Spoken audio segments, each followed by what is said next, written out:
Hello, my name is Tim, and I want to welcome you to Tim's Reflections from Ohio, a YouTube video series where we talk about and reflect on the parables that Jesus told, stories that he told, as well as stories of his life when he was here on this earth. Today, our reflection will come from Mark chapter 11, and I'll be reading from verses 15 through 18, focusing on 18. So they came to Jerusalem. Then Jesus went into the temple and began to drive out those who bought and sold in the temple, and overturned the tables of the money changers and the seats of those who sold doves. And he would not allow anyone to carry wares through the temple. Then he taught, saying to them, "Is it not written, 'My house shall be called a house of prayer for all nations'? But you have made it a den of thieves." And the scribes and chief priests heard it, and sought how they might destroy him, for they feared him, because all the people were astonished at his teaching. And I want to focus again, as I said, on verse 18, where it says that the religious leaders feared him, because the people were astonished at his teaching. It's a fact for us today as well as for them. They knew that they could not control Jesus. The teachings of Jesus and the teachings of the religious leaders were at odds at times.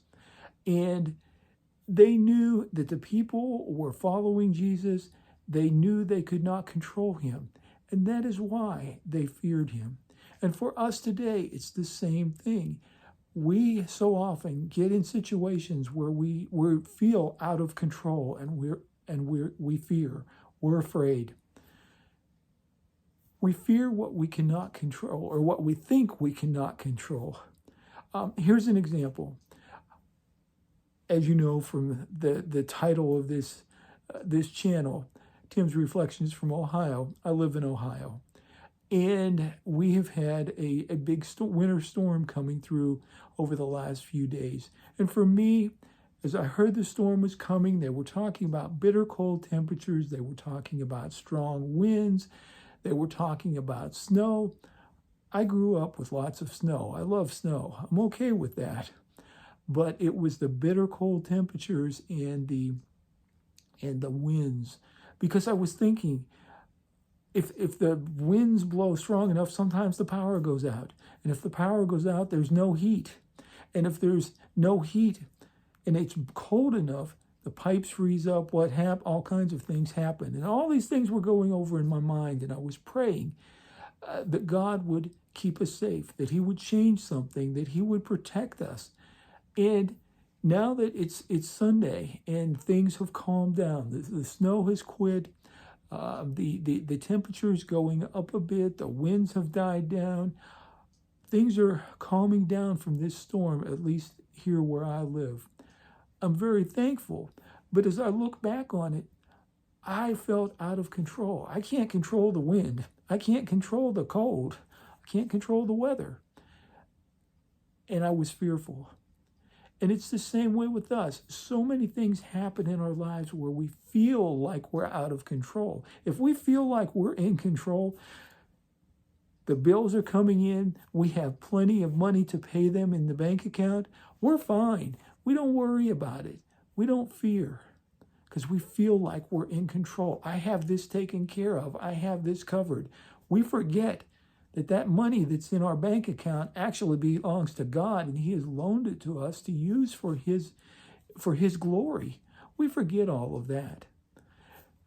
We forget about the fact that God is the only one that is in control, but we think we're in control at times.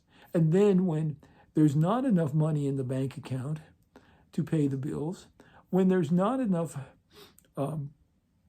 gas in the car, there's not enough money to get more, and we have to get to work several days still before payday, we start becoming fearful. And we forget about the fact that God can make that little bit of gas last as long as he wants it to.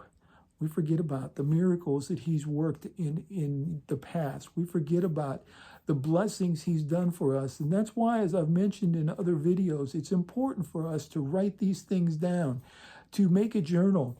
I'm doing a Bible study, and just the other day, they asked us to do something similar to that. Write down 10 things that we're thankful that God has done. He's showed his power in our lives and taken care of us. And those are the things we need to do, is write them down so we can go back and review them. Say, wow, there was no money in the bank account. Aunt Lucy sent me a check, and it was the exact amount I needed to pay that electric bill. We forget about those things if we don't write them down. So the video today is relatively short. The reflection is short today. But I want us to think about this. I want us to spend some time, and I ask you to pray about it. Pray that God will help you to trust him, to realize that we are never in control. We think we are, but we're never in control. He is in control. And when we feel like we're not in control, we need to look to him, to trust him, to bring our needs to him, and then wait for him to work it out. Wait for him to answer our prayers, to take care of the issue, whatever it is, because we serve an all-powerful God, a God who had created this earth, who created you. He created me. He keeps our heart beating. He woke us up this morning. All of these things that he has within his power, and we need to remember that, and we need to remember the fact that he loves us, and that he sent his son to come to this earth to be a baby. What we're celebrating right now today, Christmas Day, we need to remember who is truly in control and let him be in control. Give up control ourselves. Some of us like to take control or try to take control. I'm one of those people, and it's a battle. I know it is, because it is for me. And we need to keep working at it. We need to keep bringing it to God. God, I'm trying to be in control again. Help me. We need to let him be in control. Realize we have no control. Just give it to him. I want to close by saying I want to wish you all a Merry Christmas.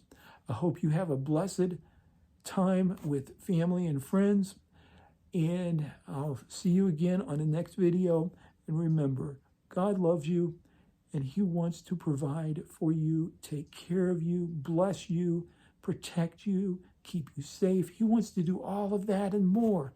He's just waiting for you, waiting for me to come to him and say, God, I need help. Please help me. That's it for today. If you've been blessed, please hit the thumbs up button, leave a comment. And if you haven't subscribed to the channel, please hit the subscribe button, and you'll receive notification as new videos are issued in the future. Have a blessed day, and I'll talk to you the next time.